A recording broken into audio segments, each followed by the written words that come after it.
The right for all adult citizens to vote is the cornerstone of any democracy, granting citizens the power to shape the future of their nation.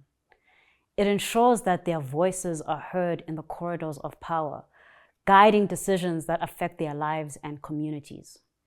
It gives them the freedom of political association, as well as the freedom not to associate with any political party or organization.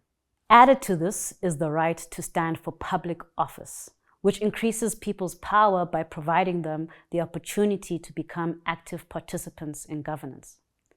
By contesting elections, citizens can go beyond being voters to becoming leaders of their society, advocating for policies and representing the interests of their constituents. This mutual relationship between electors and the elected fosters a dynamic political space where diversity thrives, enriching the democratic process.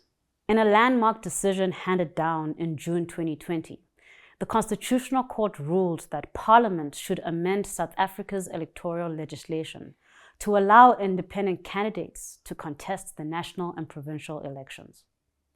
The ruling was the result of a court application brought by the New Nation movement and 3 other interested civil society organizations. They argued that South Africa's Electoral Act was unconstitutional because it didn't allow individuals to stand for national or provincial office without first joining or founding a political party. This did not allow individuals the freedom to choose whom to associate or disassociate themselves with politically. They argued that Section 19 of the Constitution, which deals with political rights, empowers every citizen aged 18 years and older to stand for public office, and if elected, to hold office. It also allows individuals to freely choose who they wish to associate with politically or not. This constitutional right is not limited by the requirement to be a member of a political party.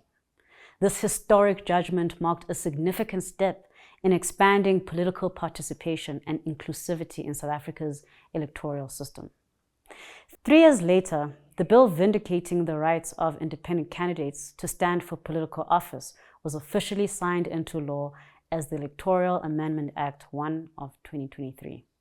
The implications for the Electoral Amendment Act were evident in the 2024 elections. Voters are now issued with 3 ballot papers, a departure from the traditional 2. These ballots offer voters the opportunity to cast votes for independent candidates alongside political parties. So, when you get to the polls, you'll have the chance to cast a vote for an independent candidate or political party in the provincial legislature, cast a vote for an independent candidate or political party for the 200 available regional seats in the National Assembly, cast a vote for a political party for the other 200 seats in the National Assembly. The significance of this change is that independent candidates now have a chance to vie for seats in the National Assembly through the proportional representation system, competing with political parties and their candidates for the regional seats. This shift has the potential to empower grassroots leaders to influence decision-making at the provincial and national levels, ensuring that the voices of citizens are heard and represented in both the National Assembly and provincial legislatures.